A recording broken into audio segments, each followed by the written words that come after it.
Bismillahirrahmanirrahim. Assalamualaikum warahmatullahi wabarakatuh. Salam sejahtera untuk kita semua. Bertemu kembali dalam pelajaran Budaya Melayu Riau di kelas 3. Tema kita Aksara Arab Melayu. Sebelum kita memulai pembelajaran, pastikan Ananda tidak ada yang melewatkan catatan kita yang sebelumnya. Dan pastikan Ananda mencatat dengan baik dan benar. Bukan hanya mencatat sedikit atau hanya latihannya saja, tetapi mencatat semua materi pelajarannya. Lihat, ini materi pelajaran. Setiap pelajaran kita di awal, ayahanda buat materi pelajarannya. Dan materi pelajaran itu akan dijabarkan, dan itu juga dicatat. Dan ayahanda berharap, mudah-mudahan Ananda sudah memiliki buku cetak BMR, karena di kelas 3 ini adalah dasar kita mempelajari budaya Melayu Riau, karena di dalamnya nanti akan sangat banyak contoh-contoh cara menulis Arab Melayu. Dan kalau memang Ananda tidak mempunyai buku, sangat-sangat susah untuk memahaminya kalau tidak memiliki buku. Adapun materi pelajaran kita, alas fikir, mengenal Arab Melayu, huruf Arab Melayu, cara menulis Arab Melayu, dan ada kaedah Arab Melayu. Ananda yang punya buku, buka bukunya di halaman 17 sampai halaman 30.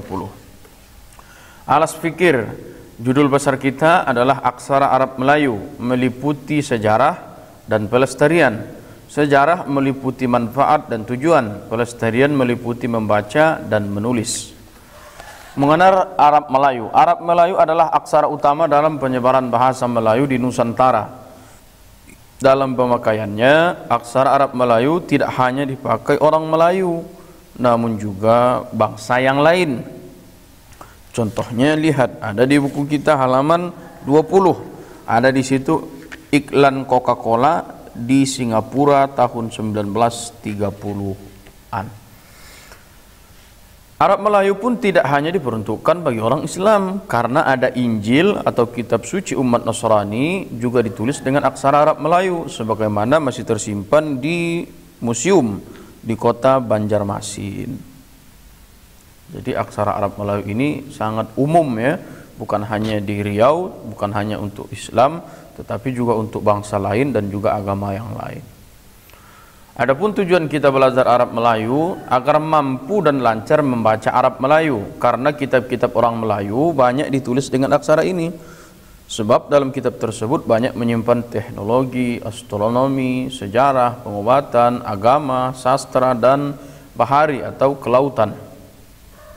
Nah, huruf Arab Melayu hampir sama atau sama, tapi ada tambahan dengan huruf hijaiyah di dalam kita belajar agama Islam.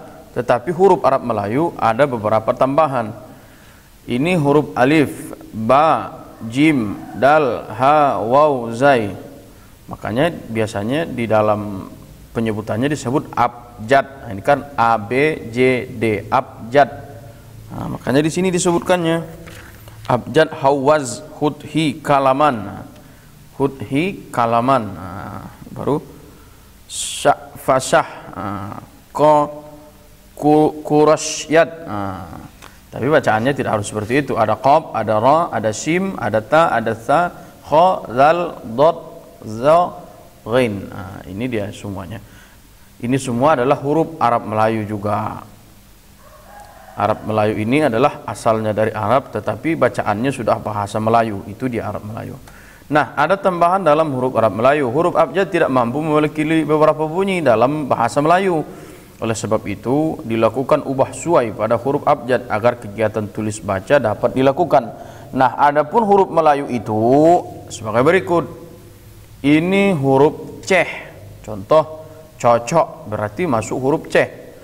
Seperti H, tapi titiknya ada 3 di bawah.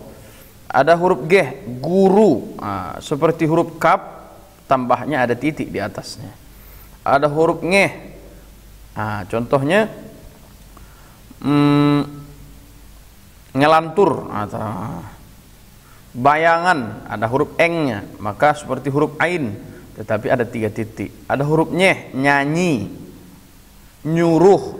Ini huruf nyeh. Seperti huruf sa, ada 3 titik di atasnya. Ada huruf peh, Seperti huruf pa tetapi 3 titik di atas, papa, pipi, itu huruf p. Nah, di dalam penulisannya huruf Arab Melayu ini akan berubah bentuknya tergantung letak di mananya. Ada tunggal, ada awal, ada tengah, dan ada akhir. Nah, ini ada di buku kita di halaman 23. Silahkan lihat di halaman 23. Di situ ada perbedaan bentuk huruf Arab Melayu, sama dengan huruf hijaiyah juga. 1 huruf alif, 2 huruf ba. Lihat, ini huruf ba di awal seperti ini, huruf ba tunggal seperti ini. Berarti ini tidak ada bacaannya. Ini huruf ba di awal, ini huruf ba di tengah, ini huruf ba di akhir. Berbeda bentuknya kan? Nah, ini dah perubahan bentuk huruf Arab Melayu. Atau huruf H. Ini huruf H tunggal, ini di awal, ini di tengah, dan ini di akhir. Berubah bentuknya. Nah, ada lagi yang berubah bentuknya, huruf kaf. Ini kaf tunggal, ini kaf di awal, ini di tengah, ini di akhir. Jadi ada perubahan-perubahan bentuk yang menyebabkan letaknya berbeda. Kalau tunggal bagaimana bentuknya, kalau di awal bagaimana bentuknya. Nah, panduannya ada lengkap di buku kita untuk Anda pahami bagaimana cara nantinya menulis. Ini kan kita masih latihan membuat tulisan. Nanti akan ada ujiannya bagaimana cara menulis. Nanti ayahanda kasih contohnya, ananda yang menulisnya. Contoh ini ba di awal, ba di tengah, ba di akhir. Ba. Nah, beginilah kalau disambung. Atau ini huruf qaf. Atau ini huruf shim. Ini shim ada perutnya di awal, di tunggal. Di awal dah hilang. Di tengah bertambah dari depan, bertambah dari belakang. Nah, di sini masih ada perutnya di akhir. Ini adalah perubahan bentuk huruf Arab Melayu. Nah, cara menulis huruf Arab Melayu. Setelah kita memahami sambungan yang di awal, ada di awal, di tengah, dan di akhir, maka kita mulai bagaimana cara menulis Arab Melayu. Nah, yang pertama kita harus mengurangi kata. Contoh 2 kosakata, harga diri. Dia kan terdiri dari 2 kalimat. Dari 2 bagian, harga dan diri. Nah, maka kita harus memisah dulu harga diri. Harga diri. Ini berarti huruf H tambah R, harga G. Nah, ini yang diapelajari di awal tadi. Diri. Harga diri. Nah, selanjutnya merubah suku kata. Sesudah kita membuat yang seperti ini kan masih dipisah-pisah nih. Ah, masuk ke sini. Harga, ini diri. Ini disambung. Ini kan bisa disambung ya dengan ro bersambung. Jadi diri. Nah, kemudian menyusun kalimat. Setelah kita membuat 2 suku kata tadi, maka disambunglah harga diri. Bisa jadi nanti mandi pagi atau makan siang. Bisa diubah-ubah semua kalau sudah memahami bagaimana cara menulisnya. Dan ini ayahanda berharap harus memiliki buku, karena ini memang agak sedikit rumit karena dia menjelaskan tentang Arab Melayu aksaranya. Nah, selanjutnya ada kaedah atau ketentuan. Ini kaedah itu artinya ketentuan dalam Arab Melayu. Contoh, ini 1 suku kata. Contoh, cat. Itu kan 1 suku kata tuh, nggak ada 2. Gas, tas.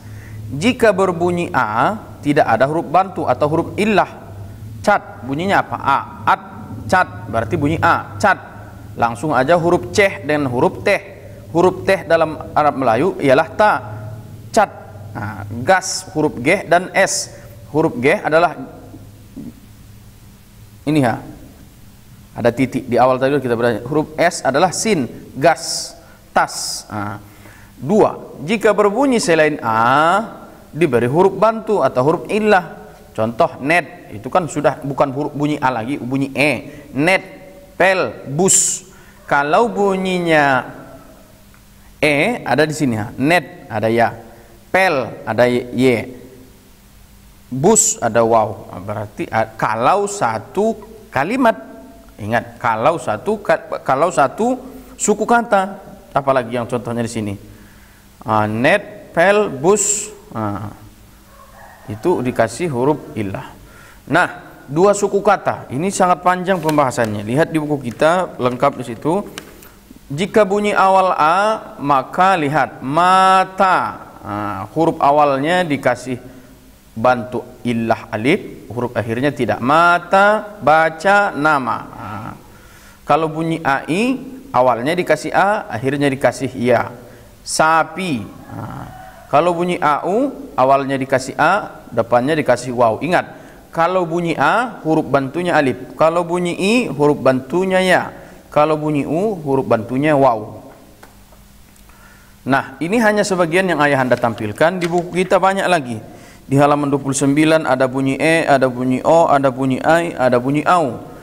Tidak ayahanda masukkan lagi di video. Silahkan anda lihat di bukunya. Makanya ayahanda sampaikan memang harus betul-betul memiliki bukunya, karena akan kesulitan dalam memahami pembelajarannya. Mudah-mudahan anda semua ada rezeki untuk bisa memiliki bukunya. Itu saja yang dapat ayahanda sampaikan. Ini semua dicatat di buku catatan kita. Assalamualaikum warahmatullahi wabarakatuh.